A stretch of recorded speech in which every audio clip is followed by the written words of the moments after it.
Freddy there being spotted out rapid. How are you doing?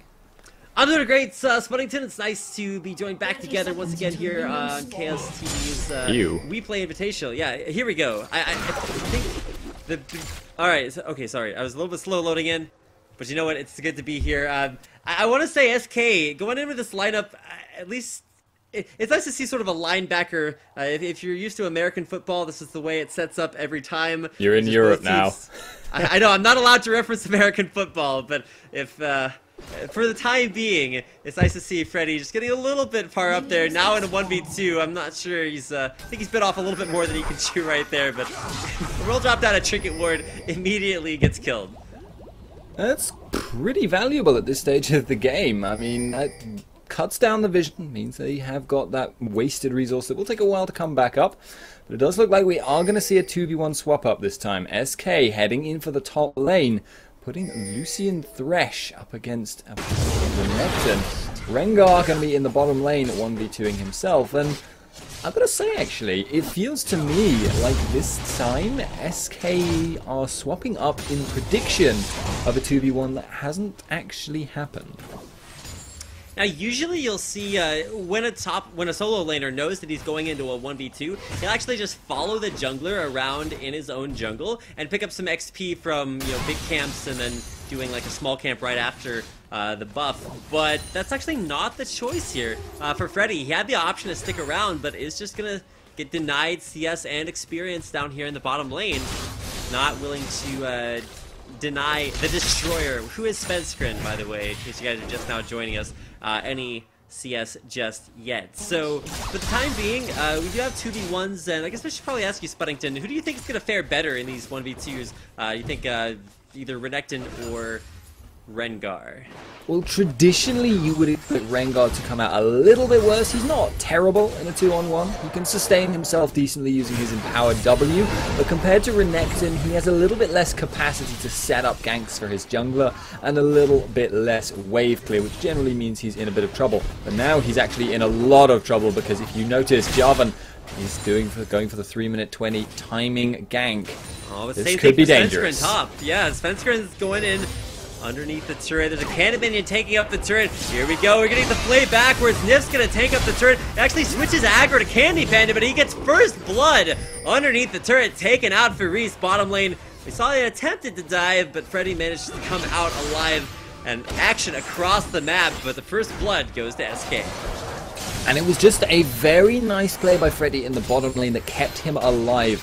He just essentially stood perfectly still, waited for Jarvan to go in first, dodged the flag and drag, and that meant he could go for the ignite, which forced Jarvan to back out, and Nixar Demonko were a little bit too far away to punish Freddy as they would have liked, meaning he was able to live, and his counterpart in the top lane has ended up very, very dead.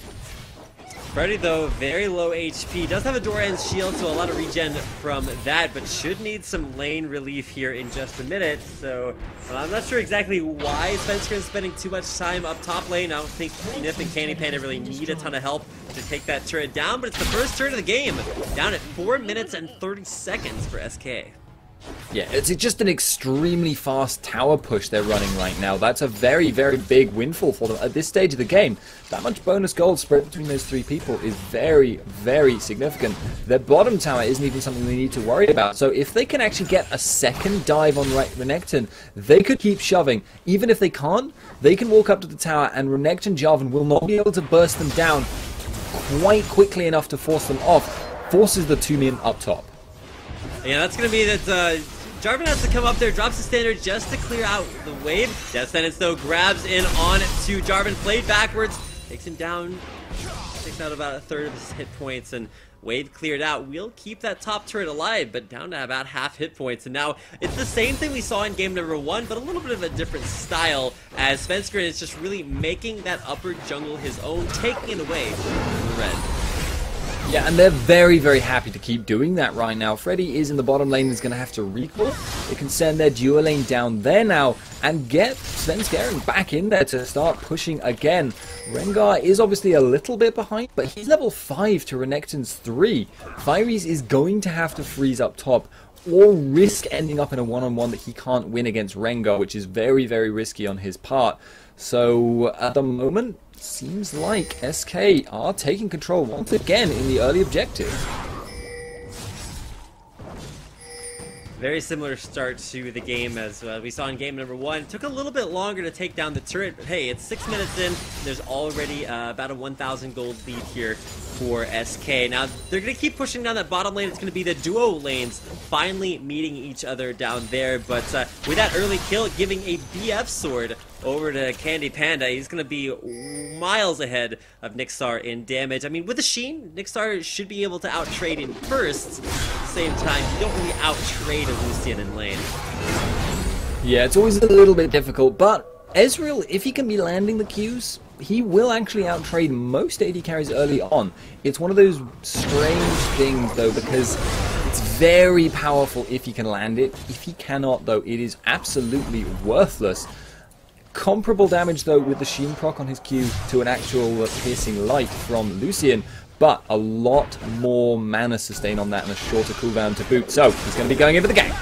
Now, there's a nice knock up there onto Faris, who's making his way to the wall. Will flash over and away, but there's actually the flash from Freddy trying to get the Bolo. Double flashes here. SK are not fans of Faris. There's the last auto attack for the kill, as Svenskeren will take him down. Meanwhile, Jarvan's forced away from that bottom lane. Very, very low hit points. Will do the white as he disengages. Death sentence though onto Demago. Play backwards. A lot of damage to be traded back away. Nif's gonna walk forward and die, and there's one kill already. Now Candy Panda very low on mana, trying to trade some damage back over to Nixar, but Demago actually positioning more aggressively. Candy's gonna have to back off, and that is a 1-for-0 exchange in the bottom lane, but a 1-for-1 overall. Little bit greedy there, seeing the opportunity to hook Demonko and get some free poke. Nif stuck around for a little bit too long, and as a result, got punished. Ezreal can always close up pretty quickly, which is a very, very nice thing to happen, because before that happened, they had just essentially turned another situation that was parallel between both their bottom and the enemy's top in their favor again, with them getting the kill and their opponents not. As it happens, it's essentially a 1-for-1 across the map.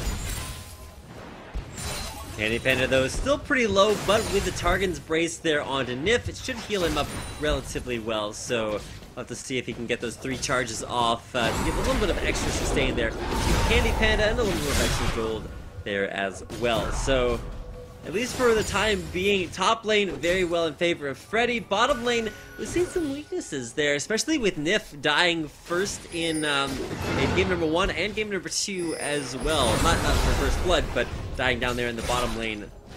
So Nixar and Demago really impressive, and like we said, the burst is there for Ezreal.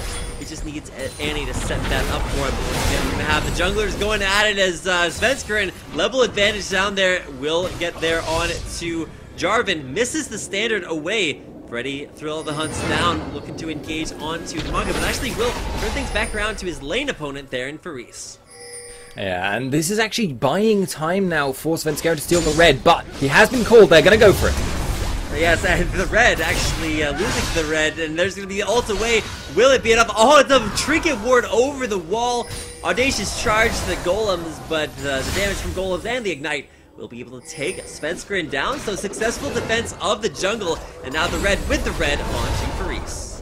Yeah, a little bit unfortunate there for SK, and now Freddy has stuck around for a long, long time. Renekton has the red buff, as you mentioned, and can trade fairly well with his sustain. No ultimate on Rengar. They're going to go for this one. Freddy in a little bit of trouble. Ignites down. Faris will die from that ignite. Last tick to take him out. That's actually going to give red buff down over to Freddy.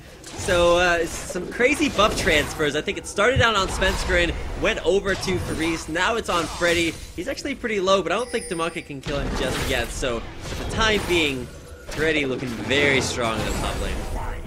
And that was just ballsiness there by Freddy. He knew he could fight that 2-on-1, but in mid lane hits Jesse. Mid, yeah, Jesse's getting pulled underneath the turret. Will make his way back out there with those charges of Spirit Rush, but at the same time, he will pay, putting Jesse's in a really bad position. That's him getting gone.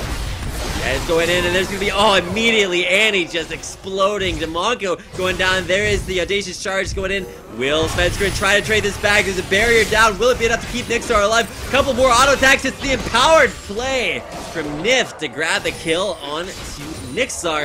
Now 3 men strong. The bottom lane push for SK could result in the turret, but it looks like they're backing off for Dragon. Yeah, but that Dragon is actually a little bit risky right now. Jarvan is heading down towards that area.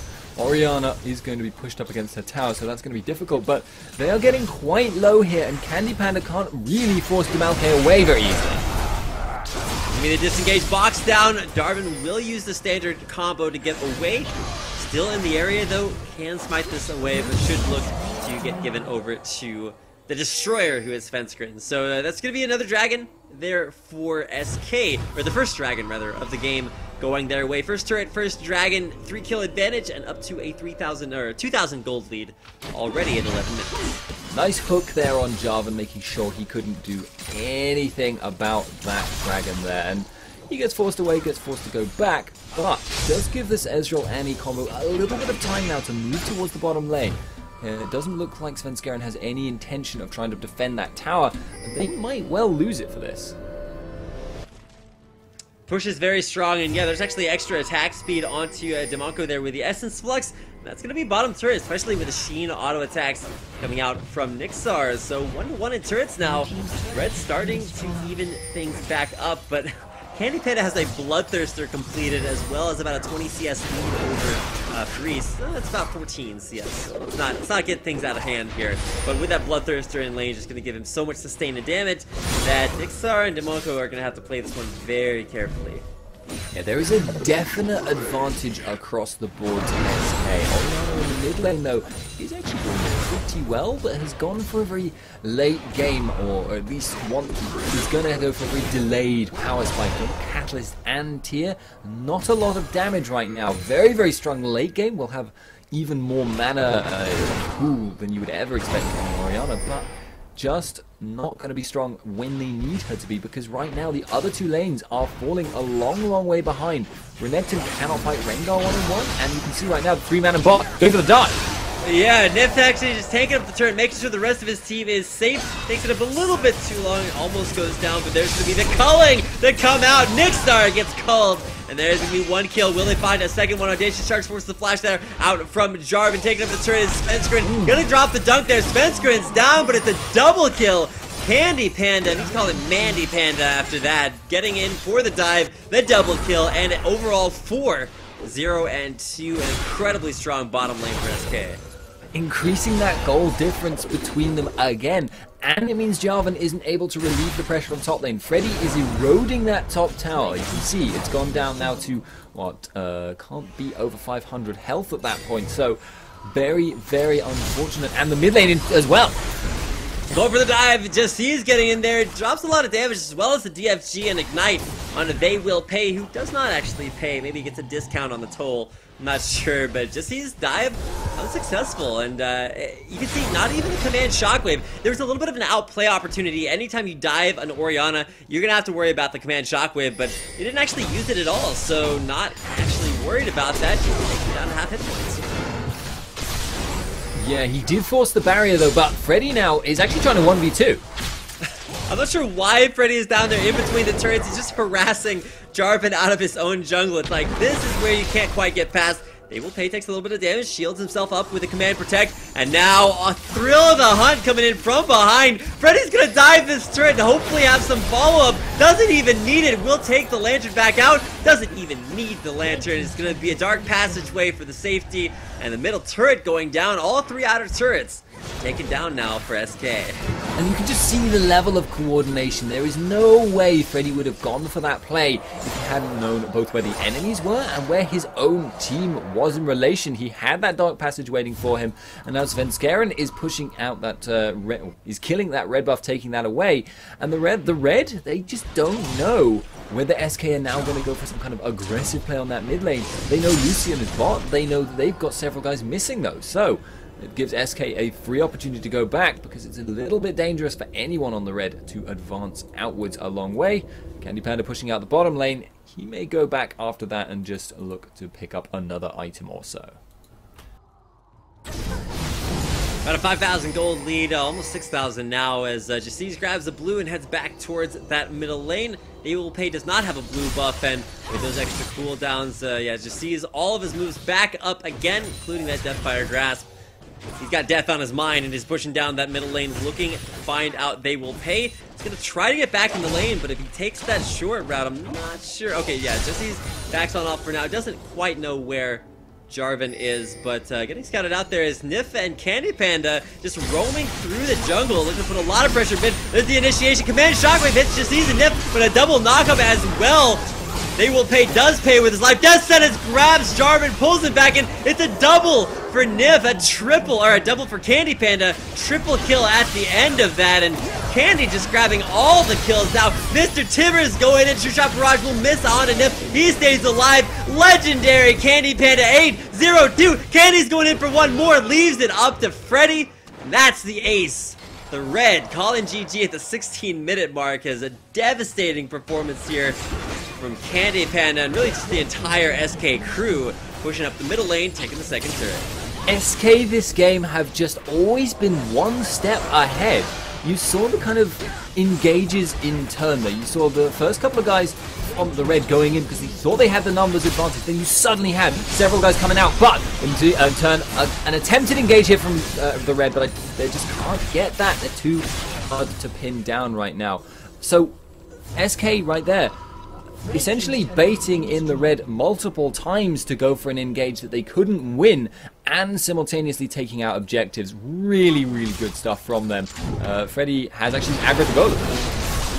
Freddy's going on and they will pay. He's not in danger, and really the new way to play Rengar is not as like a burst assassin like you used to see him played, but really just as a super tank that just wears you down. Sunfire Cape dishing out a lot of magic damage, and so is Battle Roar. You almost want to build magic resistance against Rengar, just since it's such a huge part of his kit. But now it's going to be they will pay. Nixar and Paris all trying to chase Freddy down. Can they find the damage down onto him? Get the ball out there. Where's the flash out? DeMarco's even coming in there. Oh. Freddy jumps back to the ward accidentally. There's the stun, the damage down. They will pay, trying to pay. Command Shockwave goes down. Freddy takes the lantern out. Freddy's alive. Now Nixar trying to go down there. Freddy on the hunt. He's looking to jump back in. Jumps onto Paris. Heals himself back up with the empowered battle roar. Could go down, but a death sentence lands onto Paris. Freddy's still alive. Rest in peace, 4 members of the Red and my vocal cords. So if you want to count that as an ace, I'm not sure. But oh my word, Freddy, knowing the limits of his champion just so well. SK Gaming looking so good right now. Yeah, that was just incredible damage juggling there. Freddy knew he could stay in there. I do genuinely think that was a mistake to click on the ward, but he jumped in and was able to survive it thanks to, as you mentioned, that super tank build that we see so often. And another hook land. And it's perfectly landed there. Mr. Tibbers will usher the rest of them away. Oh, the troll. Yeah, Svenskrin almost killed Freddy there by taking the lantern and not allowing Freddy to disengage. Now DeMarco very low. Candy Panda coming in from the side. There's the Ardent Blaze. Will we have the Relentless Pursuit in there? Just sentence prediction there on a Nixar. Candy Panda now legendary at 9-0-3.